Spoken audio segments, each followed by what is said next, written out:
Ahora sí, pues bueno, ahora sí va la oficial. Bienvenidos al seminario de la Escuela de Psicología. Este es un espacio para poder escuchar lo que otros investigadores han hecho, pero igual para intercambiar ideas. Y bueno, en un futuro, tal vez, ¿por qué no?, hacer algo de investigación interdisciplinaria en la universidad. El día de hoy, pues nos acompaña el doctor Eric Murillo Rodríguez. El doctor Eric Murillo es investigador de la Escuela de Medicina. Pero bueno, les comento un poco. Él es licenciado en Psicología con mención honorífica, summa cum laude y doctor en Ciencias Biomédicas, ambos grados obtenidos por parte de la UNAM. Realizó su entrenamiento postdoctoral en la Escuela de Medicina de la Universidad de Harvard, en Boston, Massachusetts, así como una estancia postdoctoral de investigación, perdón, en la Escuela de Medicina de la Universidad de Stanford, en Palo Alto, California. A su regreso a México, se incorporó como investigador asociado en el Instituto de Fisiología Celular de la UNAM. Posteriormente, estuvo adscrito como profesor investigador en la Facultad de Medicina de la Universidad Autónoma de Campeche. Y a partir del 2009, el doctor Murillo es profesor investigador de la Escuela de Medicina de la Universidad Anáhuac Maya. El doctor Murillo ha participado en diferentes actividades académicas, desde docencia en nivel de licenciatura hasta coordinar cursos en posgrado. Su producción científica incluye más de 100 artículos publicados en revistas científicas, 10 capítulos en libros y numerosas participaciones en congresos nacionales e internacionales. Adicionalmente, es miembro de diversas sociedades científicas, entre ellas la Society for Neuroscience. Finalmente, el doctor Murillo Rodríguez ha recibido reconocimientos académicos como el Young Investigator Award, otorgado por la World Federation of Sleep Research Societies, y es, además, miembro del Sistema Nacional de Investigadores del Consejo Nacional de Ciencia y Tecnología, nivel 2. El doctor Murillo estudia el papel de los cannabinoides en la modulación del ciclo sueño-vigilia. Así que, doctor Eric, bienvenido. Gracias por aceptar la invitación y pues adelante. ¿Qué tal? Muy buenas tardes. Muchas gracias, Jorge, por la invitación. Y bueno, pues antes que nada, también un agradecimiento a todos ustedes por el esfuerzo de estar ahorita a esta hora, y les voy a decir por qué. Porque resulta que estar despierto a las 3 de la tarde es un reto fisiológico enorme, sobre todo para el cerebro. Tenemos dos grandes retos que enfrentar a esta hora. Uno es el efecto postprandial, si ya comieron, el famoso mal del puerco, coloquialmente así conocido. Y el otro efecto es el efecto circadiano, que a esta hora, entre 1 y 3 de la tarde, hay una presión enorme de sueño. El por qué en algunas partes del país es la famosa siesta. Entonces, estar despiertos a las 3 de la tarde es un doble reto, lo cual yo les agradezco que estén aquí, espero que estén despiertos, no nada más estén conectados. Bueno, cuando Jorge me invitó a participar, lo cual es un gusto estar aquí también en la Escuela de Psicología con los colegas, y veo que también tengo aquí unos amigos. Luz Navarro, me da gusto verla por lo menos en modalidad en línea. Estaba yo pensando cómo hacer divertida la presentación sin perder la seriedad, por supuesto, pensando precisamente en esos dos factores que tenemos en contra, ¿no? Entonces, lo que yo quiero hoy es compartirles una historia sobre un tema que a mí me parece que es fascinante. A lo mejor no lo es, pero al final pues ya me dirán, sí, tienes toda la razón, es un tema fascinante o no. La verdad es que me debí de haber quedado dormido. Entonces, miren, la historia que les quiero contar hoy es sobre el efecto que tiene la cannabis y una serie de moléculas que pertenecen a un sistema denominado de endocannabinoides en el sueño. Vamos a comenzar con un par de conceptos muy generales. Miren, la cannabis sativa es una planta coloquialmente conocida como marihuana, hashish, en fin, y tiene cerca de 500 moléculas, un poco más. Las principales que han sido investigadas hasta el momento es el delta-9-tetrahidrocannabinol o delta-9-THC y el cannabidiol. Y han sido las principales estudiadas porque resulta que son las que están en mayor abundancia en la planta. No son las únicas, por supuesto, pero sí son las que tienen mayor presencia en la planta. Y aquí del lado derecho lo que yo les quiero mostrar es una fotografía de Ralph Meshulam, quien es el padre prácticamente de los cannabinoides, porque él ha estudiado pues la planta por muchos años, y él fue quien describió y descubrió, bueno, descubrió y describió en ese orden, el THC y el cannabidiol. Ahora, una vez que estas moléculas fueron descritas, pues la mayoría de los fisiólogos y neurobiólogos lo que hicieron fue, bueno, pues vamos a inyectarlo a los animales a ver qué hacen estas cosas. Y lo que se ha encontrado a lo largo de los últimos, pues, ¿qué será? Casi 80, 90 años, es de que estos dos componentes tienen una serie de efectos fisiológicos. Son muy amplios estos efectos.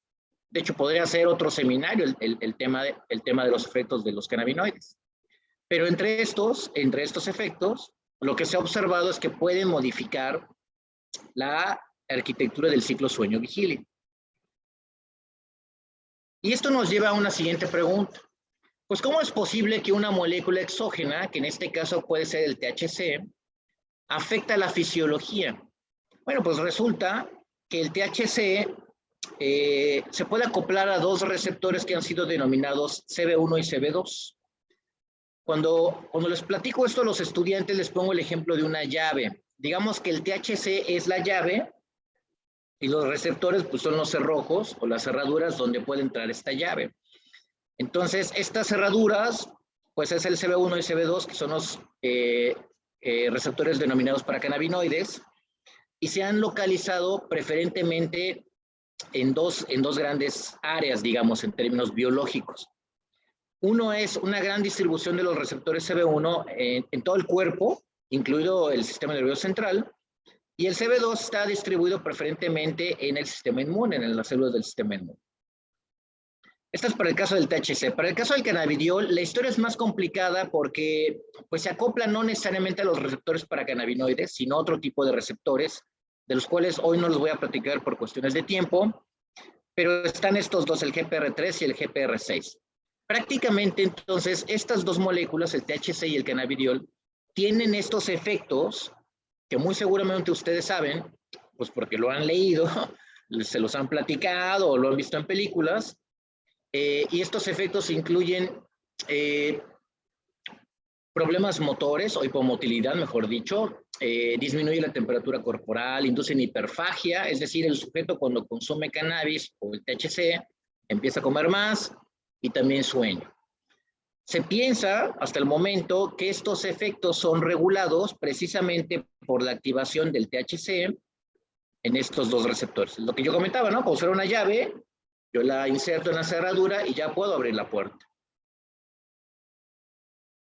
¿Y en dónde se encuentran estos receptores? ¿Dónde están estas llaves? Bueno, pues miren, resulta que está, ya lo había yo comentado, en todo el cuerpo, pero para fines prácticos de esta presentación, lo que quiero resaltar es la presencia del receptor CB1, pero en el cerebro. Entonces, miren, en la imagen que está del lado izquierdo, lo que tenemos es un corte sagital del sistema nervioso central de la rata. Espero que puedan ver mi cursor. Estoy señalando aquí por donde está la letra A. Este sería la parte rostral, la parte medial y la parte caudal. Y lo que ustedes están viendo aquí son diferentes estructuras. Tenemos la corteza, tenemos el hipocampo, tenemos el cerebelo y el tallo cerebral. Bueno, todo eso que ven gris y en algunas partes un poquito más como negrito, bueno, todo eso es la presencia del receptor. Pues prácticamente está en todo el cerebro de la rata. Mientras que en la imagen que está del lado derecho, lo que tenemos son cortes del cerebro, pero del humano.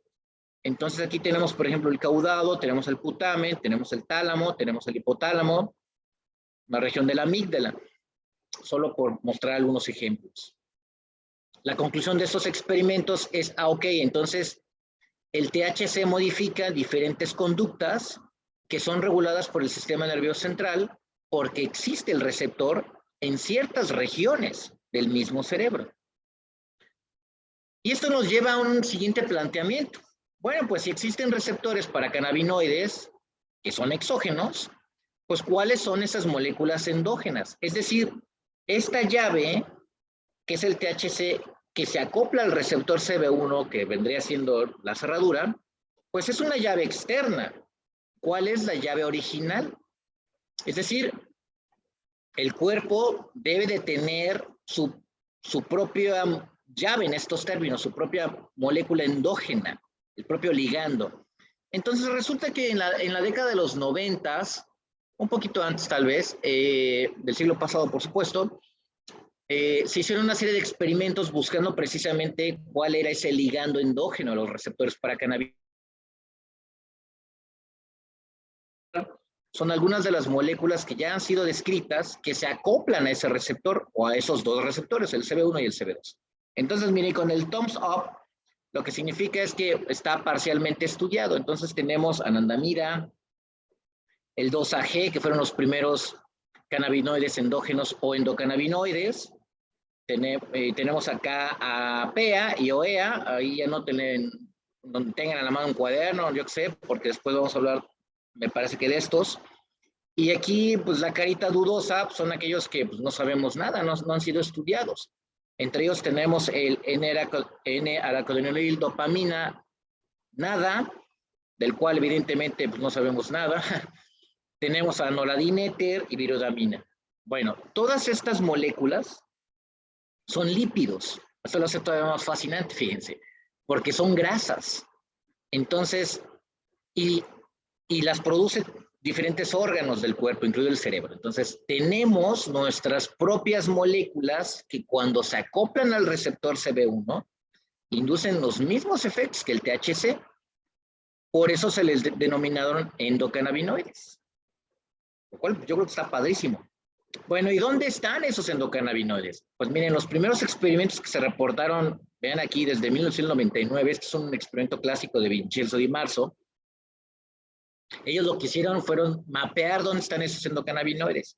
Y aquí yo me tomé el atrevimiento de poner en estos dos óvalos azules, anandamida y 2-AG, que son los más estudiados hasta el momento de los endocannabinoides. Y en la línea roja, lo que yo estoy resaltando es el tallo cerebral. O sea, está en otras partes del cerebro, en la corteza, en el hipocampo, en fin. Pero yo estoy resaltando precisamente que están en el tallo cerebral. Una porque es en donde más hay, miren, 87 contra 28, 13, 44. Y en el caso del 2-AG, 14, 10, en fin.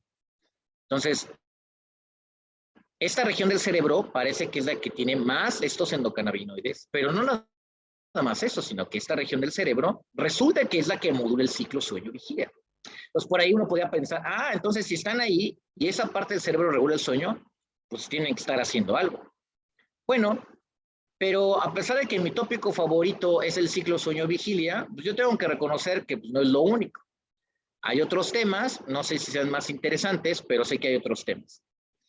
Y en este sentido, en esta diapositiva, lo que yo les quiero mostrar, aquí estoy resaltando del lado izquierdo, este óvalo rojo, que nos está mostrando las concentraciones de los cannabinoides endógenos, pero ahora son sujetos humanos que tienen la enfermedad de Parkinson.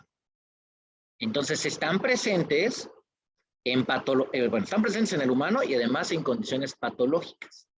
Mientras que del lado derecho, este óvalo rojo lo que está resaltando es la presencia igual de anandamida, pero ahora de pacientes que tienen esquizofrenia. Entonces están elevadas las concentraciones de los endocannabinoides en ambas condiciones patológicas. Entonces, lo que estamos aquí descubriendo es, ok, están en nosotros estas moléculas y parece que tienen una cierta relación con determinadas enfermedades.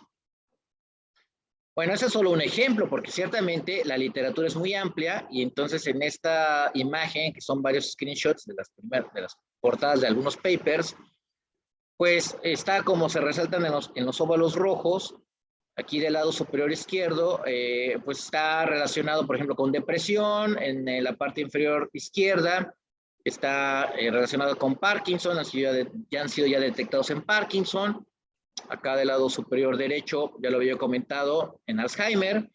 Entonces resulta que esto podría ser, bueno, mejor dicho, esto todavía no sabemos si es causa o efecto, que estén los niveles alterados de los endocannabinoides en estas enfermedades o al revés. Resulta que la enfermedad ocasiona una alteración en los niveles de los endocannabinoides, pero para el fin práctico, lo que nos interesa es entender cuál sería el funcionamiento entonces de estas moléculas. Y hoy en día lo que sabemos es, como ya se los había yo comentado, pues resulta que los receptores para cannabinoides literalmente están en todo el cuerpo, están en diferentes órganos. También los endocannabinoides, es decir, estas moléculas lipídicas que se acoplan a esos receptores. Entonces están en el cerebro, están en la nariz, están en la boca, en el tracto gastrointestinal, en el páncreas, en fin, entonces lo tenemos hasta en el tejido adiposo. La pregunta ahora es, bueno, ¿y qué hacen ahí, cierto? Ya sabemos que están ahí. ¿Cuál es su función en términos de qué regulan y cómo lo regulan? Esta es una pregunta muy ambiciosa porque tendríamos que estar estudiando todo, pero enfoquémonos al sistema nervioso central. Y es más, aún dentro del sistema nervioso central, pues la pregunta todavía es muy ambiciosa.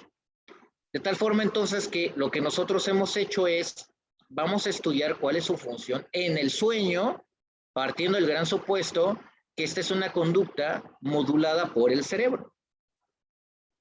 Entonces, pues miren, les voy a contar esta historia, ¿no? La historia comienza por allá en un invierno de 1996.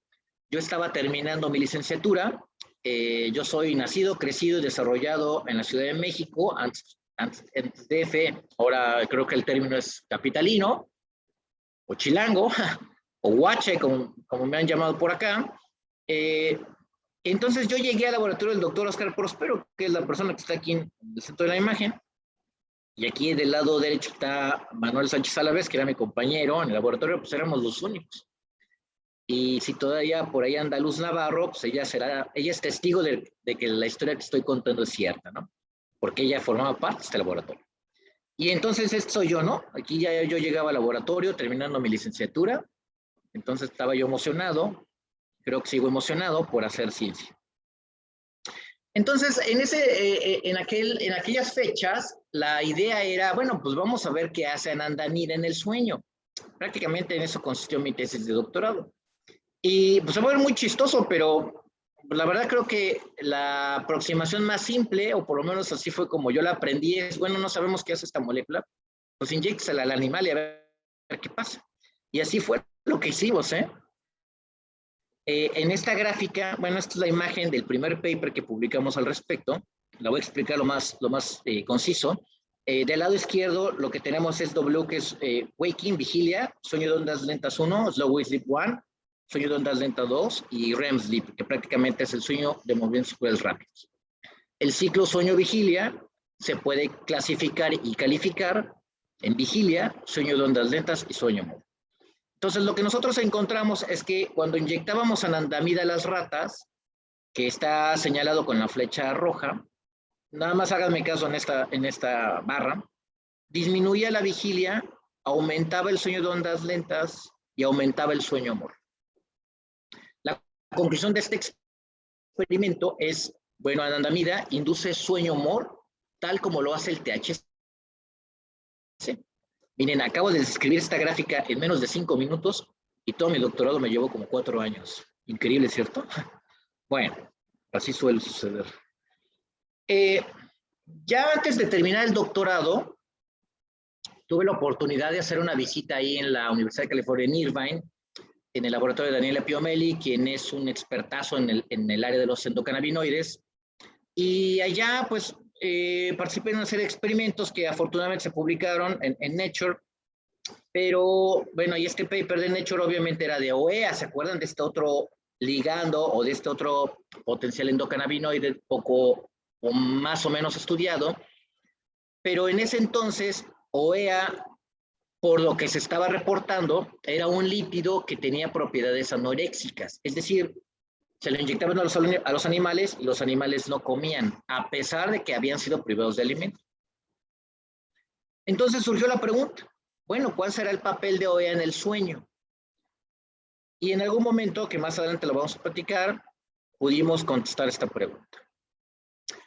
Entonces resulta que ya yo regreso a la Ciudad de México, a la UNAM, ya me graduó, todo muy padre, todo muy bonito, ya tenía yo mi estancia postdoctoral arreglada, entonces viajé ciertamente a Boston, Massachusetts, llegué a la Universidad de Harvard, a la Escuela de Medicina, y bueno, esta fotografía siempre me gusta verla porque me hace recordar que no todo es ciencia, ¿no? En la vida no todo es ciencia, por mucho que nos guste. Yo llegué en Boston en mayo Entonces, bueno, pues el clima padrísimo, hace calor, no como en Mérida, pero está calentito. Hay flores por todas partes, no, muy, muy, muy padre el asunto, ¿no? Pero pues nada más llegó el invierno, quizás, ¿no? Entonces, pues la primera vez, las nevadas, pues el efecto novedoso, ¿no? Ah, qué bonita está la nieve, qué padre, mira, ya estoy congelándome, sí, sí, jajaja. Pero luego se volvió un verdadero pain in the ass, porque en esta imagen, en el círculo rojo, este era mi carro. Entonces, pues la bronca era, bueno, ¿y ahora cómo me voy al laboratorio, no? Yo vivía en unos departamentos. Entonces, es interesante cómo el cerebro desarrolla las estrategias adaptativas para, pues no nada más enfrentar el problema, sino resolverlo. Entonces yo vivía en un departamento y tenía que calentar agua pues en una como olla ahí de metal y vivía en un cuarto piso, entonces bajaba con la cosa está caliente, el agua caliente, y le echaba en la manija para poder abrir, pero era la manija porque la puerta estaba completamente congelada, entonces tenía que volver a subir a calentar más agua, bajaba con la cosa, con el agua caliente, y entonces le echaba así alrededor de la puerta para poder abrir para poder abrir la puerta. Y ya habiendo hecho todo ese ritual, pues la otra era, bueno, a ver ahora cómo muevo el carro, porque ese es otro, ya logré entrar. En fin, esta anécdota se las cuento porque cuando uno hace investigación, pues regularmente se queda o quedan las explicaciones de los experimentos, la discusión, la estadística y todas esas cosas que es luego aburrida, ¿no? Pero parte de hacer investigación es enfrentarse a estos retos y resolverlos, ¿no? Bueno, a ver cómo lo hago, porque tengo un experimento que hacer a las 5 de la mañana y pues, resulta que el carro pues, está todo cubierto de nieve. Afortunadamente, creo yo me adapté bien y aquí en esta fotografía pues ya estoy contento, descongelar al carro y aquí ya estoy en mi bench. Y estando allá, pues ya conocía yo las técnicas y que las perfeccioné. Una de ellas es HPLC y microdiálisis, se les cuento rápidamente. Miren, microdiálisis consiste en una ratita, obviamente es anestesia, ¿no? Le insertamos en el cerebro este dispositivo que estoy señalando del lado derecho, que se llama cánula de microdiálisis. Entonces, es un tubito que en la punta tiene una membrana y la membrana tiene poros. Entonces, aquí se hace un dializado. Esta cánula pues parece como antenita porque tiene un inlet y un outlet. Por el inlet lo que se hace es se le inyecta el líquido cefalorraquídeo. La rata está viva y vive, como aquí se muestra, en un bowl, está ella haciendo sus cosas. Y por el outlet lo que se colecta es la muestra de líquido cefalorraquídeo. Bueno, ¿y qué hacemos con esas muestras? Bueno, esas muestras se inyectan a este aparato en la inferior izquierda, que se llama HPLC. Y prácticamente lo que hace el aparato es, pues nos dice en una serie de gráficas, como están acá abajo en la parte inferior derecha, nos muestra unos picos. Bueno, ¿y esos picos qué son? Bueno, el aparato te puede decir, mira, tú estás midiendo X molécula o X neurotransmisor, y aquí está, mira, ya te lo detecté. Lo voy a inventar, pues estás midiendo acetilcolina, pues es el número 1. Estás midiendo dopamina, pues es el número 2. Entonces, no solo te las detecta, sino te las cuantifica. Esta es una muy buena aproximación para conocer, por ejemplo, cambios neuroquímicos en un animal en vivo y en libre movimiento. Entonces, dijimos, bueno, a ver, ¿en qué nos quedamos? Ah, la historia era que anandamida inducía sueño, ¿verdad? Muy bien. ¿Y qué factores están asociados a la inducción de sueño en términos neuroquímicos? Bueno, pues hay muchos. Uno de ellos es adenosina. Adenosina ha sido postulada como un factor inductor de sueño. Entonces, lo que hicimos fue, bueno, vamos a inyectar anandamida y medimos adenosina. Voy a explicar nada más las gráficas que están aquí al lado derecho. Entonces, en las flechas rojas lo que se ve es que la gráfica negra, las gráficas negras aumentan, evidentemente, esta es la concentración de anandamida, mientras que en la gráfica B, que es la que está en medio, hay una disminución notable en la barra negra, que esta es la vigilia, mientras que en C, la barra negra que está completamente incrementada, es sueño. Entonces, lo que vemos es que anandamida se fue incrementando, disminuyó la vigilia y aumentó el sueño después de que recibió el animal la administración de anandamida. Entonces, adenosina se libera, se va acumulando e induce sueño como respuesta a anandamida. Entonces, este es un posible mecanismo de acción por el cual anandamida, esto parece como juego de palabras, pero ojalá no se pierdan en la explicación, pero esto parece que anandamida puede inducir sueño activando al sistema de adenosina, que es un factor inductor de sueño. Bueno, entonces pues ya ahí en Boston estuvo muy bonito todo, pero yo quería regresar a México, se va a ver muy romántico, pero pues no quería yo pasar mis golden years publicando en un país que no era el mío. No, pues vamos a regresar a México. Entonces regresé, tuve la oportunidad de incorporarme a la UNAM nuevamente, al laboratorio del doctor René Drucker Colín, quien está aquí, que bueno, ya no está con nosotros. Y entonces en esa fecha, bueno, yo soy el que está acá de este lado, decidimos evaluar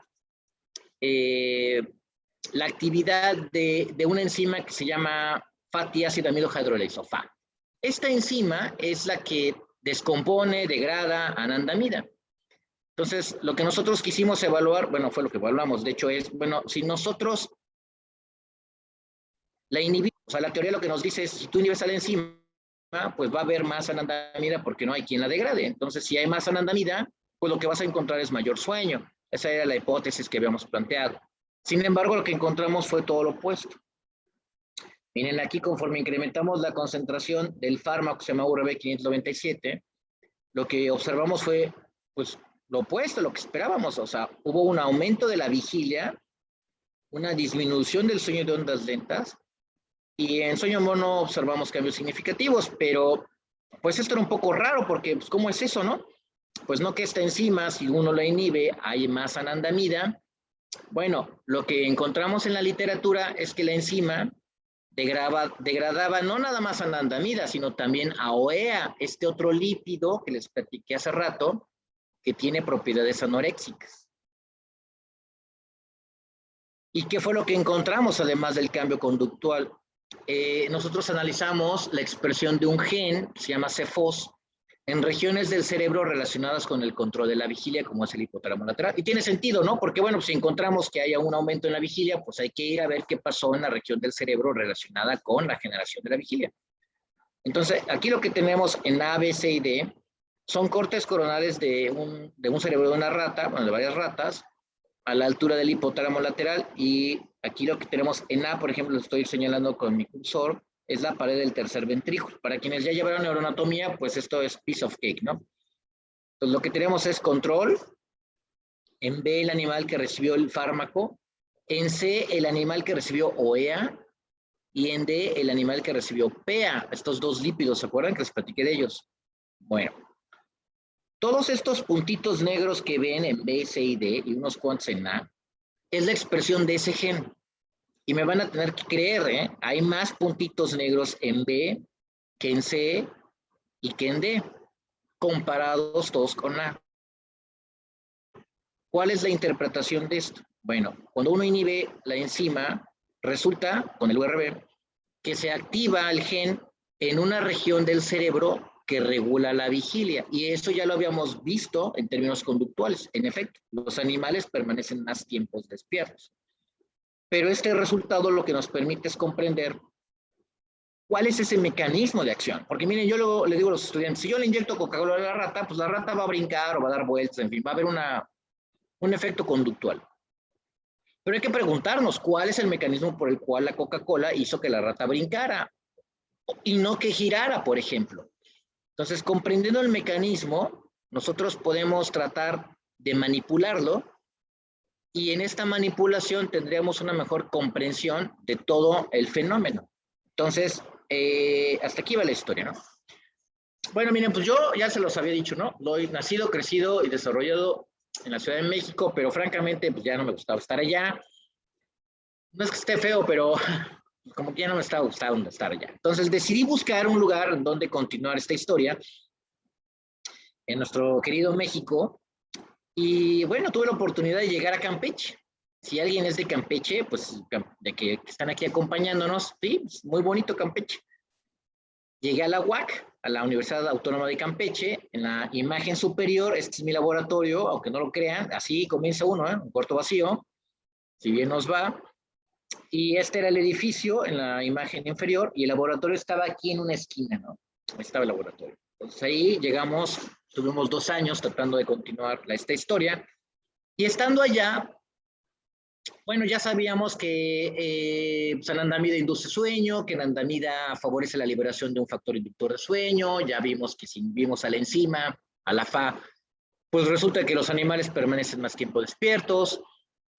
Y surgió por ahí un fármaco que desarrolló Vincenzo Di Marzo, que inhibía el transportador de anandamida. Si ya llevaron clases de neuroquímica o bioquímica, pues me estarán entendiendo. Y los que no, pues ahorita se los explico rápidamente. Este fármaco lo que hace es bloquear una proteína que permite el tránsito de anandamida de un sitio a otro. Así lo vamos a dejar. Cuando el bueno, y si se inhibe este transportador, hay una mayor concentración en el espacio extracelular de anandamida. Entonces, la hipótesis es, bueno, si hay más anandamida, pues se puede ir a pegar a más receptores CB1 y puede inducir más sueño. Entonces, lo que hicimos fue, bueno, vamos a inyectar el fármaco en la fase de luz de los animales y lo que encontramos es ningún cambio. Miren, estas tres barras es vigilia, el control, el vehículo y el fármaco. El sueño de ondas lentas, pues tampoco hubieron cambios significativos y el sueño lo mismo. Pero cuando lo inyectamos en la oscuridad, y ahorita voy a resaltar por qué esto es importante, la flecha roja lo que nos indica es, bueno, ¿qué creen? Cuando inyectamos el BDM11, el animal pasa menos tiempo despierto y más tiempo dormido. Pero ojo, los roedores tienen una conducta mayormente activa en la oscuridad. Es decir, cuando el animal en la fase de luz pasa más tiempo dormido, le inyectamos el inhibidor, no pasa nada. Si el inhibidor no pasa nada. Pero en la oscuridad, cuando el animal está más activo, resulta que duerme. Entonces, este fármaco, claro, faltan muchos experimentos para sustentar lo que voy a decir, pero este fármaco podría ser utilizado para tratar, por ejemplo, problemas de insomnio, ¿no? Porque está obligando, en este ejemplo, a los animales a dormir cuando ellos preferentemente están despiertos. Este es el efecto conductual medido a través de la caracterización de los estados de vigilancia, vigilia, sueño del sueño amor. Y del lado derecho lo que tenemos es, bueno, vamos a ver una región del cerebro, que es el hipotálamo anterior. En A lo que tenemos es un corte coronal del sistema nervioso central de la rata y los puntitos negros que aquí se alcanzan a ver en A es donde fuimos a analizar la expresión de ese gen, nuevamente CFOS. En B tenemos al control y en C tenemos al animal que recibió BDM11. Entonces tenemos el hipotálamo anterior, la F es el fornix, nuevamente para los que llevaron neuroanatomía, pues es piece of cake. Y aquí me van a tener que volver a creer. C tiene más puntitos negros que B. Es decir, aquí el animal que recibió el BDM11 se incrementó la expresión de este gen en una región relacionada con la generación del sueño. Entonces, si el BDM11 ciertamente está induciendo sueño, parece ser que es a través de la activación de neuronas ubicadas en el hipotálamo anterior, una región que ha sido vinculada con el sueño. Bueno, y luego, pues resulta que en el 2009, pues tuve la fortuna de recibir una invitación a incorporarme a la NAWAC. Y bueno, ya yo llegué muy contento. Establecimos los equipos. Aquí tenemos en la imagen del lado izquierdo superior el sistema digitalizado para el registro de sueño. Del lado derecho superior tenemos el microtomo, es un cristalito chiquito para cortar el cerebro. En la parte inferior izquierda los bowls de microdiálisis y bueno, pues abajo en la parte derecha el HPLC para los estudios de neuroquímica. Entonces, de esta forma, miren, podemos tener el componente conductual del sueño, pero también tenemos los elementos neuroquímicos moleculares que nos permiten tener una mejor idea sobre los mecanismos de acción de estas moléculas. Y hasta ahorita, ¿cómo va la historia? Miren, pues se los cuento rápidamente.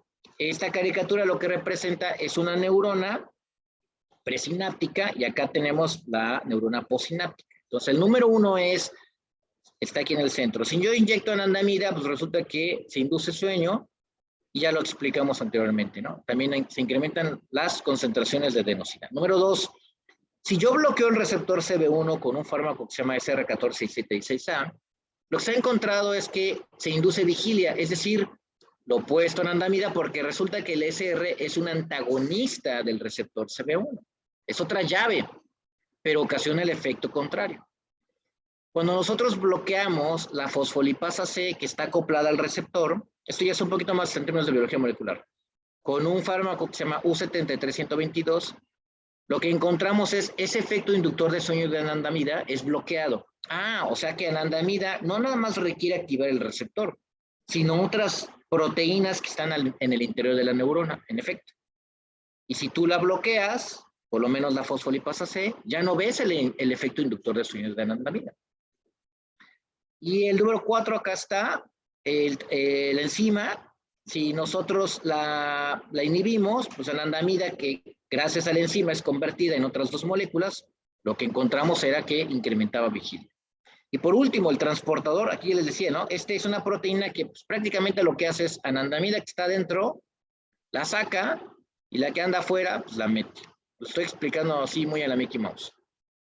Cuando esto se bloquea, aumenta la concentración de anandamida en el espacio intracelular y en efecto puede irse a pegar a la cantidad de receptores que estén disponibles y como lo observamos, si nosotros inhibimos este transportador, lo que observamos es un aumento en el sueño.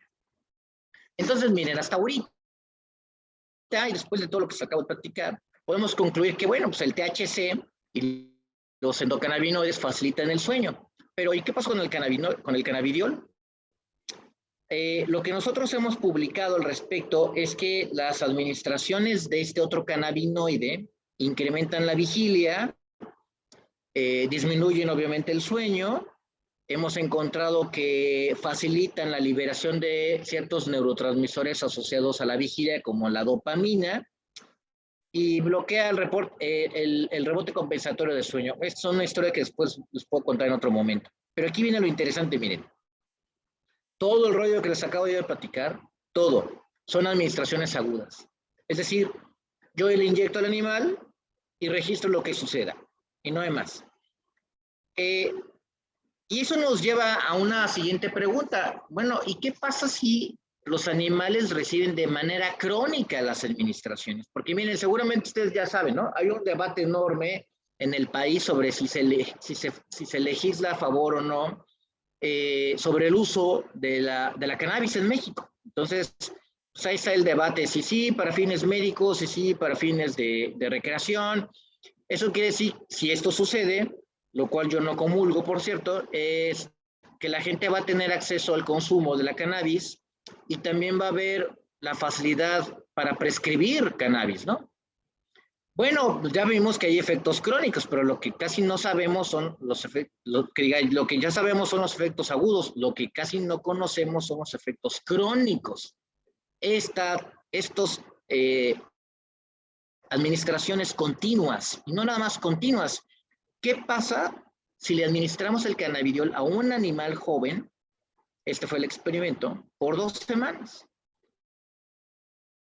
Suspendemos el tratamiento y esperamos a que el animal llegue a la etapa adulta. Vamos a saber cómo es su patrón de sueño y la expresión de un gen llamado neón asociado a plasticidad cerebral. Entonces, la pregunta fue esa. ¿Qué pasa en estos animales en la etapa juvenil? Que, por cierto, seguramente la mayoría sabe, es una ventana de tiempo muy sensible en términos del desarrollo del sujeto. ¿Qué pasa si yo le meto esto? ¿No?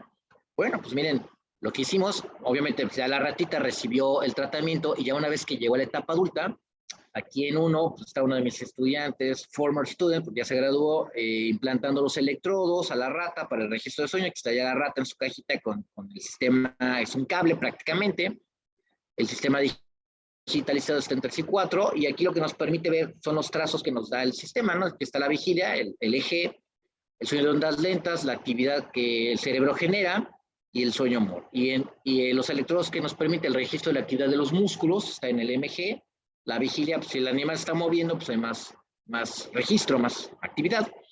El sueño de ondas lentas, bueno, pues ya el animal se está moviendo, se está acomodando. y en sueño humor prácticamente hay atonía, hay una que otra miotonía. Esta es la parte conductual. Y la parte molecular es cuando el experimento concluye, pues, los animales son sacrificados por perfusión intracardíaca, se colecta el cerebro, lo llevamos al microtomo, como les platicaba, ¿no? Se coloca en esta parte que estoy señalando con el cursor, espero que la puedan ver, y aquí hay una navaja. Entonces, lo que hace el equipo es rebanar el cerebro, como cuando vamos al súper y pedimos jabón, así igualito, ¿no? ¿Cuánto quiere? No, pues un cuarto, ¿no? Entonces, se rebana el cerebro y esas rebanadas se someten a una serie de químicos especiales para determinar la expresión o no de ciertos genes. Y aquí estoy con mis estudiantes en modo serio, revisando precisamente esas laminillas, viendo si sí o si no había salido el experimento. Bueno, ¿y qué pasa entonces? Miren, estos animales eran animales adolescentes, les administramos el cannabidiol por 2 semanas, ¿eh? Suspendimos el tratamiento, nos esperamos a que llegara la etapa adulta y los registramos de sueño. Bueno, ¿y qué pasó? En 24 horas, bueno, aquí en la parte superior izquierda tenemos 24 horas. La gráfica blanca, la barra blanca es el vehículo, el grupo control. El negro y el gris son las 2 dosis de cannabidiol, 5 y 30 miligramos por kilogramo. Aquí tenemos, aquí está, vigilia, sueño de ondas lentas y sueño humor. Entonces, en 24 horas no hay efecto. Parece que no pasa nada. Sin embargo, cuando analizamos las 12 horas luz, que es cuando el animal preferentemente está dormido, pues ¿qué creen? Los animales permanecieron más tiempo despiertos y duermen menos el sueño humor. Y en la fase de la oscuridad, cuando la rata tiene que estar mayormente activa, pues no, es lo contrario, miren. Estoy explicando la gráfica C del lado izquierdo, parte inferior. Están menos tiempo despiertos y más tiempo dormidos. ¿Qué quiere decir esto? Que los animales cuando tendrían que estar despiertos, cuando tendrían que estar dormidos, están despiertos. Eso suena como un insomnio, ¿no? Y cuando tendrían que estar despiertos, están dormidos. Eso suena como una somnolencia. ¿Qué sucedió? Se invirtió el ciclo. Parece que se invirtió el ciclo en estos animales. Del lado derecho no voy a entrar en tanto detalle, pero lo que tenemos es el hora por hora de la vigilia en A, del sueño de ondas lentas en B y el sueño humor en C. Lo que tenemos aquí, el rectángulo blanco, es las 12 horas luz, las 12 horas oscuridad. Entonces, la primera línea que estoy tratando de resaltar aquí con el cursor es el control, ¿no? Están disminuido en la fase de luz, pues normal, porque ya quedamos, ¿no? Que la vigilia está aumentada en la oscuridad, efectivamente. Pero los grupos que recibieron el cannabidiol, miren, está flat. No se aprecia esa ritmicidad. En el sueño de ondas lentas, el control está aumentado en la fase de luz. Claro, pues sí, los roedores ya quedamos que duermen preferentemente durante el día y disminuye durante la oscuridad. Los grupos que fueron tratados con el cannabidiol pierden esa ritmicidad, miren. Y por último, el sueño humor. El sueño humor está aumentado durante la fase de luz y disminuye en la oscuridad. Pero los animales que recibieron el cannabidiol durante su etapa juvenil, ya en la etapa adulta, perdieron esa ritmicidad. Eso está interesante, sobre todo por todos aquellos productos que venden supuestamente con cannabidiol y que les dicen, sí, usted únteselo, tómeselo, cómaselo por tanto tiempo. Pues no sabemos si ese tanto tiempo puede ocasionar a la larga un efecto. Bueno, ¿y qué pasó con Neuen?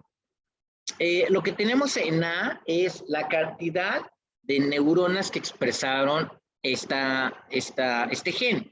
Entonces tenemos el control, el grupo que recibió el 5 miligramos y los de 30, bueno, pues la expresión fue enorme. En B lo que tenemos nuevamente es una parte del cerebro de la rata, mostrándome aquí en la parte inferior dónde está el núcleo supraquiasmático. Y nos fuimos al núcleo supraquiasmático porque precisamente habíamos visto que los animales ya no tenían. Y una de las funciones del núcleo supraquiasmático precisamente es la modulación de los ritmos biológicos, incluido el sueño. Y aquí lo que tenemos en C, D y N son microfotografías del núcleo supraquiasmático que está señalado en este círculo con líneas discontinuas, del control. Aquí tenemos el cannabidiol 5 y el cannabidiol 30. Nuevamente me van a tener que creer 30 tiene más puntitos negros que 5 y que el control. Si no me creen, bueno, pues por ahí está la gráfica, ¿no? Aquí lo que hicimos fue ir a contar literal todos los puntitos y luego pues, ya lo que hicimos fue cuantificarlo y ahí está la gráfica. Bueno, después de todo este rollo, ¿qué nos podemos llevar? Bueno, pues que las administraciones crónicas del cannabidiol en etapas adolescentes, pues parece que ocasionan una serie de efectos, por lo menos en el sueño, y que se ve involucrado el núcleo supraquiasmático, por lo menos en la expresión del neurón. Obviamente no sabemos si estos efectos son reversibles, porque esa es la otra parte. Bueno, ya los encontramos, ahora lo que hay que hacer es revertirlos. Y por último es, bueno, muy bien, estos efectos, ¿cómo sucedieron? Ya vimos el cambio conductual en el sueño, ya vimos que este núcleo del cerebro expresa de manera normal esta proteína, ¿cómo le hizo el cannabidiol? Obviamente, bueno, todos estos experimentos los logramos publicar en este año y bueno, pues ya les dije que no todo es ciencia, lo festejamos obviamente, porque pues, un paper siempre hay que festejarlo, ¿no? Y, a ver, ¿por qué no me hace caso? Ay, no, ya me estoy adelantando, ok, estamos aquí. La otra historia rápido que les quiero contar, porque creo que ya se me está acabando el tiempo, es, bueno, ¿qué creen? Repetimos el diseño experimental, pero ahora les inyectamos a los animales un fármaco que se llama WIN 55212-2.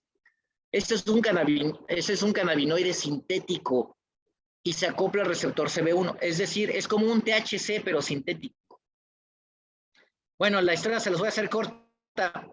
Igual, la ratita joven recibió el WIN por 2 semanas, dejamos que se hiciera adulta y adulta, pues registramos el sueño y la expresión de NOEN. Bueno, encontramos lo mismo en términos de alteraciones, ¿no? En la parte inferior izquierda está la expresión de NOEN incrementada en el hipotálamo lateral. Y en cuanto al sueño, bueno, pues aquí están las gráficas en donde la línea negra arriba en la gráfica es vigilia y luego los otros grupos están todos sin el ritmo. En B está el sueño de ondas lentas control marcado en negro y los otros grupos están prácticamente sin sincronía. Y en C es el sueño amor, pues sí se aprecia ahí el ritmo muy bonito. Y los otros grupos, ¿qué tal, no? Completamente desajustados. Con el WIN, acuérdense que es un cannabinoide sintético. Bueno, obviamente, pues lo fuimos a festejar, porque otra vez, pues, un paper, pues, le cuesta mucho trabajo, los experimentos, la paciencia, la tolerancia, todas esas virtudes que yo tengo. Y eso nos lleva a un punto adicional. Bueno, a ver, después de todo esto, pues, ¿cuáles son esos efectos a largo plazo de los cannabinoides, tanto naturales como sintéticos? Porque, bueno, resulta que puede ser testimonial o anecdótico, pero pues, hay mucha, o sea, hasta cierto punto, de evidencia sobre el uso de la cannabis para pues, regular o controlar muchas enfermedades. Ahorita voy a terminar la plática mencionando esto, ¿no? Y si esto es así, ¿cuáles son esos efectos de la sobreestimulación del receptor CB1? Pero, por ejemplo, en cuestiones un poquito más enfocadas a psicología, como es el control de las emociones, el pensamiento, el lenguaje, ¿no? Ya lo vimos, si en un animal joven que recibió de manera crónica el cannabidiol, tiene una alteración en el sueño, pues ¿qué sucede con un niño que se le da el cannabidiol para tratar, por ejemplo, epilepsia? ¿Qué va a suceder cuando ese niño se convierte en adolescente, o en adulto? Y si estas alteraciones las podemos revertir. Y lo comento porque ya hay evidencia. Estas son algunos títulos de unos papers donde ya se utiliza los cannabinoides, incluido el cannabidiol, por ejemplo, en la parte superior izquierda, para el tratamiento de la esclerosis múltiple, en la parte superior derecha, para la esquizofrenia, el cannabidiol, en la parte inferior izquierda, para epilepsia, probablemente ese es el caso más conocido, el cannabidiol es prescrito a niños que tienen epilepsia, la epilepsia no se cura, el cannabidiol no la cura, pero disminuye las crisis, entonces le permite al niño tener una mejor calidad de vida. Ok, ¿eso significa que el niño va a tener que consumir cannabidiol para siempre? Pues sí, es muy probable, pero ese para siempre puede implicar efectos que no conocemos. Y nosotros recientemente, precisamente en ese sentido, publicamos este artículo sobre el posible uso médico de agonistas sintéticos al receptor CB1. Y bueno, y como aquí está el GIF, pues también nos pusimos a festejar que nos aceptaron este paper, porque nos lo habían bateado en una revista ahí medio malona, lo mejoramos y nos lo publicaron en una revista mucho mejor. Y a ver, ¿por qué no me hace caso? Ok. Y ya con esto voy a terminar. Y le comentaba yo a Jorge antes de iniciar la plática sobre pues, estas colaboraciones que tenemos con otros grupos dentro de la universidad. Y este es un artículo que también publicamos en este año. No los voy a platicar más que de qué se trata rápidamente. Lo que hicimos fue darle a los animales jóvenes un tratamiento crónico del cannabidiol, y lo que encontramos era que modificaba de manera significativa diferentes marcadores celulares relacionados con actividad metabólica. Entonces, es como un rompecabezas, digamos. Ya tenemos que si las administraciones crónicas en animales jóvenes cuando llegan a la etapa adulta tienen alteraciones en el sueño. Ya encontramos que tienen alteraciones en la expresión de un cierto gen. Y ahora ya encontramos que tienen alteraciones metabólicas. Este paper igual lo publicamos este año, y ¿qué creen? También lo fuimos a festejar. Y por último, también se lo comentaba a Jorge más o menos al principio de esta plática. Y yo creo que no es ajeno a todos ustedes. Estamos viviendo una situación que es inédita. El coronavirus vino a cambiar, yo diría, me atrevería a decir que la visión que tenemos de muchas cosas. Le comentaba precisamente a Jorge, si el 11 de septiembre fue un evento de hace 20 años que sucedió solo en una ciudad y seguimos hablando de él 20 años después, pues lo del coronavirus que afectó todo el planeta, pues puedo apostar que vamos a seguir hablando los siguientes 50, 100 años. Lo que hemos encontrado, la literatura ya lo empieza a reportar, es todas aquellas personas que se enfermaron y se recuperaron empiezan a tener una serie de efectos colaterales. Y ha sido reportado en diferentes sistemas, respiratorio, gastrointestinal, en la piel inclusive. Y en una reunión yo le comentaba a Jorge y a otros colegas de este famoso término llamado brain fog. Estas personas que se infectaron y ya se recuperaron tienen problemas de concentración, de memoria, tienen confusión. Eso quiere decir que el sistema nervioso central también tiene una afectación, y ya hay evidencia que señala que los sujetos que se enfermaron de coronavirus y se recuperaron tienen problemas en las vías respiratorias y también en el cerebro. ¿Qué quiere decir esto? Bueno, en vías respiratorias, pues eso es lo que puede ocasionar del sueño, ya la apnea del sueño, coloquialmente el ronquido. Pero si también estas afectaciones en el sistema nervioso central son localizadas en una parte del propio cerebro que regula la respiración, lo que tenemos entonces es una combinación de eventos desafortunados, porque tenemos una afectación en el sistema respiratorio que puede ocasionar apnea, y tendríamos una afectación en una región del cerebro que regula también la respiración, lo cual podría ocasionar también apnea. Y en este artículo prácticamente lo que yo propongo es eso. Bueno, es muy probable que estas personas que ya se recuperaron y tengan estas afectaciones van a desarrollar la apnea del sueño. Y podemos utilizar el sistema de los cannabinoides, de los endocannabinoides, para poder realizar ya sea un diagnóstico y un tratamiento adecuado. Bueno, y obviamente pues el paper, yo solito me fui a festejar. Y con esto me parece que ya llegamos al final. Sí, ya llegamos al final, y como todo buen final, pues yo quiero agradecerme todos los experimentos que les he platicado. Pues sí, los hice, pero hubo ahí una serie de personas que me ayudaron, que me apoyaron: a Oscar Prospero, Daniel Piomeli, Peter Shiromani, André Yufrida, Jesús de Marzo, Ramiro Chulam, Carlos Centurión, Cristina Sánchez, Fran Desardó y el René Drucker Colín. Obviamente también a mis estudiantes en el Neurolab. Y ya había yo dicho, pues gracias a ustedes por estar despiertos a las 3 de la tarde en contra del efecto postprandial y de la presión circadiana del sueño. Y eso es todo. Listo. Pues muy bien, doctor, le agradecemos en la plática. Ahorita Me parece que hay por ahí algunas preguntas, si me permite. Le voy a hacer la pregunta. Dice, disculpe, entonces los cannabinoides son sustancias originarias del cuerpo que asimilan a las sustancias de la marihuana. Disculpe la pregunta, no había escuchado estos términos. Sí, el cannabinoide es la molécula que se deriva de la planta, de la cannabis. Y el endocannabinoide es una molécula que se parece en términos farmacológicos porque ocasiona el mismo efecto que el THC, pero esa sí es producida por el cuerpo. Y de hecho son dos moléculas que tienen estructuras distintas. El cannabinoide tiene una forma, digamos, de ser, su estructura molecular, y los endocannabinoides son lípidos, son grasas. Muy bien, gracias.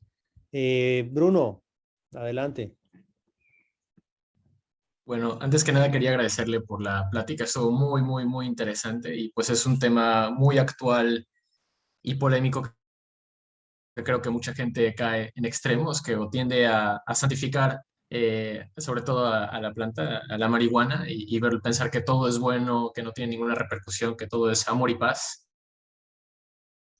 o a satanizarla y pensar que nos va a dejar babeando y como sea, muy mal. Oh, bueno, Y perdón que te interrumpa.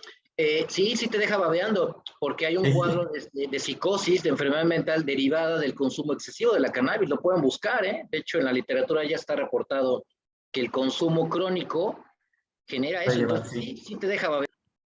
Justamente le iba a preguntar de algo relacionado con eso, y es que mencionó que los endocannabinoides estaban relacionados tanto con el Parkinson como con la psicosis, con la esquizofrenia, sobre todo. Y quería preguntarle si es porque hay algún endocannabinoide o todos que estén relacionados con la dopamina o es algo distinto. No, de hecho, mira, es una muy buena pregunta porque ciertamente la dopamina está relacionada con varias enfermedades neurodegenerativas, en el caso del Parkinson, por ejemplo, y lo que se ha encontrado es una correlación entre las concentraciones de anandamida y de dopamina. Eh, Resulta que los receptores para cannabinoides CB1 coexisten con los receptores para dopamina. Me estoy metiendo en un campo un poquito complejo, pero vale la pena que lo explique. Porque ese es el mecanismo por el cual es muy posible que los endocannabinoides regulen la aparición de esta enfermedad, porque el receptor está en las mismas neuronas que resulta que va perdiendo el paciente que tiene Parkinson. Entonces, como estas neuronas, el sujeto es una enfermedad neurodegenerativa, estas neuronas van muriendo y como van muriendo, esos receptores se van perdiendo y las concentraciones de anandamida entonces se incrementan porque ya no tiene a dónde irse a pegar. Lo que tendríamos que pensar si es que queremos irnos por la ruta de la rehabilitación de Parkinson con los endocannabinoides es ponernos muy creativos y decir, bueno, debe de haber otro receptor, además del CB1, ¿no? Sin embargo, el reto es grande porque hay que recordar que es una enfermedad neurodegenerativa, entonces no hay forma de detenerlo. Muchas gracias. Y en el caso de la psicosis. Pues mira, prácticamente aplica para la mayoría de las patologías encontradas, ¿no? Enfermedades neurodegenerativas, problemas eh, de concentración, te estoy hablando de pérdida de la memoria, dado que el receptor, si recuerdas al inicio de la presentación, el receptor está en todo el cerebro, el receptor para cannabinoides. Entonces, eso está padre, la verdad, la neta es que está chido porque pues si está en todo el cerebro, quiere decir que regula todas las funciones del cerebro. Sin embargo, hay que recordar también que existen regiones que comparten funciones. Entonces, lo que yo estoy asumiendo es, en el caso de la psicosis, pues yo podría suponer, no es mi área, pero por lo que he leído y entendido es, yo creo que está involucrada parte de la amígdala, que le daría el componente, por ejemplo, de las alucinaciones con esa carga emotiva, digamos, ¿no? Pero pues hasta ahí podría yo aportar, porque insisto, el área de la psicofisiología no hago. Ok, muchas gracias. Gracias. Adelante, Víctor. Gracias, Jorge. Le quería preguntar, doctor, es que al final mencionó sobre los efectos colaterales después de curarte por tener coronavirus, pero no le entendí cómo a través de los cannabinoides es que se puede contrarrestar. Bueno, te voy a mandar el reprint del paper porque prácticamente ahí viene mi propuesta, pero mira, para que no te quedes con la duda yo estoy partiendo del gran supuesto de que estas personas que se infectaron y se recuperaron tienen una serie de secuelas en diferentes sistemas. Por lo pronto vamos a enfocarnos en el sistema nervioso central. Si esto es cierto, como ya empieza a haber evidencia, lo que tendríamos que hacer, uno es caracterizar cómo están esos endocannabinoides. Con esto quiero decir, ¿hay más? ¿La concentración está aumentada o está disminuida? Una vez que tú tienes esa fotografía, la puedes comparar, por ejemplo, con otras patologías como lo mostré, ¿no? Con Parkinson, con Alzheimer. Ok, ya vimos que hay más o hay menos. Ok. La siguiente pregunta es, ¿por qué hay más o por qué hay menos? Esto porque es un problema. Y ya una vez que tengas la explicación de eso, ahora sí, ¿cómo revertimos eso? Regularmente cuando uno se enfrenta a un problema, en investigación al menos, tú comienzas con una pregunta muy general. ¿Hay o no hay un problema? ¿Hay o no hay un efecto? Y si la respuesta es sí, hay un efecto, ¿hay más o hay menos? Muy bien, si hay más o si hay menos, la pregunta es ¿por qué hay más? ¿Por qué hay menos? ¿Cuál es el mecanismo de acción? Y ya una vez que tú encuentras o parte del mecanismo, tú dices, ya sé cómo puedo yo revertir este problema. Entonces, Muchas gracias, doctor. Bien, gracias. Juan David, adelante. Buenas tardes. Espero que se me escuche bien. Tenía una pregunta específicamente acerca de la concentración en los campos laborales. He escuchado y he leído que hay muchas personas que defienden la idea que el consumo de cannabis les ayuda tanto a productividad y concentración. No estoy de acuerdo mucho del tema, pero al parecer hay mucha gente que sí la apoya. Pero yo por lo menos con sus puntos de vista, entiendo que si esto llegara a ser cierto, por lo menos a largo plazo estaría deteriorando sus sentidos de concentración, si entiendo correcto. mira, Juan, yo te voy a compartir lo que pienso. Cuando escucho este tipo de comentarios, lo primero que me viene a la mente es hacer la siguiente recomendación. Tenemos que irnos a la evidencia científica, no hay más. Porque estos son anécdotas, son testimonios. Pueden ser válidos, pero no podemos tomar decisiones basado en eso. Las decisiones tienen que tomarse basadas en evidencia científica, la que sea, ¿eh? Nos guste o no nos guste.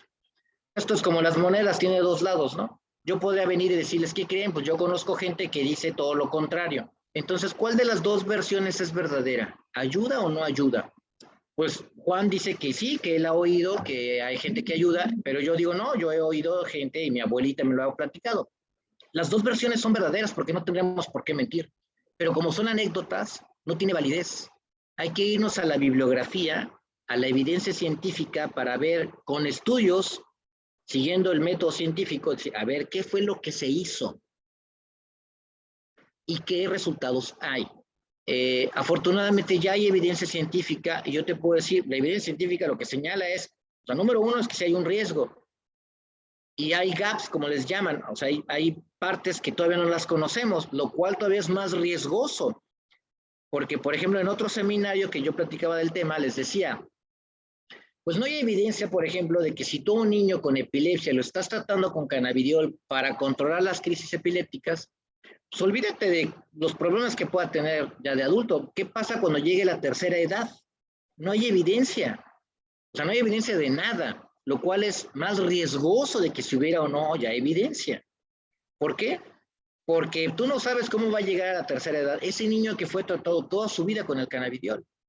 Precisamente basándonos en esas anécdotas. No, es que si le ayuda, es que mira que si te lo untas con alcohol y no sé qué tantas historias he oído por ahí, ¿no? Hace poco una persona me contactó y me preguntó, oye, ¿tú cómo ves este producto que trae cannabidiol y que no sé qué, que ayuda y bla, bla, bla? Y le dije, mira, primero otra vez el mismo rollo, ¿no? La evidencia científica. Y luego la otra es, pues yo soy de los que piensan, a ver, hay un catálogo enorme de fármacos ya probados, ¿por qué habríamos de meternos por el camino que no ha sido explorado, que hay muchas dudas y que hay muchos riesgos? O sea, pues, ¿cuál sería la lógica de eso? ¿Por qué habríamos de poner en riesgo la salud de la gente? Si ya hay fármacos para tratar la epilepsia, ¿por qué habríamos de darles uno que ni siquiera sabemos qué les va a pasar cuando los niños se vuelvan adultos o ancianos? Si no sabemos qué efectos hay en condiciones como control de las emociones, percepción, dolor, bla, bla, bla, con este fármaco relativamente desconocido, ¿por qué habríamos de correr ese riesgo? ¿Cuál sería la razón de eso? ¿Cuál es la lógica? Y ya hay toda una psicofarmacología para el tratamiento de estas enfermedades. O sea, me parece hasta ilógico, ¿no? Como cargar una pistola, no con una bala, sino con todas, ¿no? Lleno la recámara y a ver, me doy un plomazo. Entonces, ahí esa es la parte que luego yo no logro comprender. Si ya tenemos un repertorio grande de muchos fármacos probados, estandarizados, con los side effects ya bien descritos, ¿por qué habríamos de probar cosas que no sabemos? Bueno, hay cada quien su vida. Muy bien. Entonces, Sí, ahorita hay una pregunta más, pero antes de mencionar, sí, hay varios estudios. El doctor Sarel Alcauter en neurobiología, allá en Querétaro, Juriquilla, un compañero mío, tiene varios estudios que hacen tractografías y ven las afectaciones cognitivas y estructurales del consumo de la marihuana a largo plazo. Y sí hay. O sea, como dice el doctor Eric, hay que irnos a los datos fríos, ¿no? Y con base a eso tomar decisiones más allá de opiniones o de sensaciones que pues sí sabemos que son válidas, pero al fin y al cabo para tomar decisiones hay que tener cuidado, ¿no? Muy bien. A menos que quieran terminar babeando, claro. Voy a ver si invito al doctor Sarael en un seminario y porque está muy interesante lo que tiene para mostrar. Vanessa, adelante. Buenas, doctor. En primero, gracias por la plática y ya respondió parte de la pregunta a la que yo tenía duda, era de que, como mencionó, de enfermedades como esclerosis múltiple y epilepsias infantiles. Entonces, ahí igual iba mi pregunta. Entonces, sería algo crónico, ¿no? Conforme a largo plazo, si se lo ponen a un niño, entonces podría deteriorar la parte cognitiva del paciente. O sea, esa era más que nada mi pregunta. Yo creo que igual ya la... Sí, y qué bueno que la comentas, Vane, porque sí vale la pena precisar. Miren, la evidencia científica lo que demuestra es que el cannabidiol sí controla las crisis epilépticas en los niños, no cura la epilepsia. Eso quiere decir que es un tratamiento crónico, se lo van a tener que dar hasta que el niño se muera, literal, a lo largo de todo su desarrollo. Si hay o no un efecto, por ejemplo, en términos cognitivos, que pierda la memoria, que tenga problemas de aprendizaje, eso no ha sido del todo estudiado. No estoy diciendo que sí, pero tampoco estoy diciendo que no. Y como precisamente no tenemos ni el sí ni el no, pues hay que ser precavidos, ¿cierto? Hasta que ya tengamos la evidencia, pues ahora sí, úntenselo si quieren, ¿no? No les va a pasar nada. Pero mientras no tengamos la evidencia real que diga, miren, aquí está un estudio longitudinal a lo largo de toda la vida del sujeto, en donde se descarta cualquier efecto colateral, side effect, por lo menos en términos de aprendizaje, de memoria, no pasa nada. Ok, la mayoría de los estudios lo que han probado es que no genere cáncer, que es uno de los tópicos pues, que más les gustan a los médicos, ¿no? No digo que esté mal, pero pues en la vida no todo es cáncer, ¿no? La gente se puede morir de otras cosas, no necesariamente de cáncer, o se puede enfermar, no necesariamente de cáncer. Pero no hay esos estudios. Necesitamos más estudios para entonces decir, en efecto, tú ya lo puedes prescribir, es más, tú ya lo puedes hasta consumir si quieres, si no tienes ninguna enfermedad, si quieres fumarte ahí tu porro, pues no pasa nada, ¿no? Pero si la evidencia dice no, tengan mucho cuidado porque si hay efectos, pues esto nos regresa a la pregunta de, bueno, ¿y cuál sería la necesidad entonces de correr ese riesgo? Muchas gracias, doctor. Bueno, pues son todas las preguntas. Doctor Eric, ¿será que pueda compartirnos su correo electrónico por si alguien quiere seguir platicando, si alguien se anima, algún estudiante se anima por ahí a hacer algo de investigación? Porque por aquí me están preguntando igual del artículo, ¿no? Que usted se estaba mencionando. Digo, para mantener, y como dice el doctor, pues se necesitan muchos estudios, pero también para eso los estudiantes también, pues, pueden aportar muchísimo, ¿no? Así que, pues, váyanse apuntando, ¿no? Bueno, pues ahí está la invitación Claro. y la promoción. Ahí está el doctor Eric, siempre recibiendo estudiantes para hacer investigación. Pues le agradecemos mucho, Ya doctor. les acabo de compartir mi correo electrónico. Cualquier cosa, por favor, alguna duda, pregunta, comentario, queja, sugerencia. Ok, pues agradecemos su participación, su plática, doctor Eric. Y bueno, agradecemos a todos. Nada más les recordamos que la próxima semana hay un tema, todos los martes, todos los jueves, perdón, estamos aquí. La próxima semana está la doctora Azalia Reyes con el tema niveles de GABA y su relación con la depresión. Ella está en el laboratorio de neurocognición social. Así que, pues bueno, pues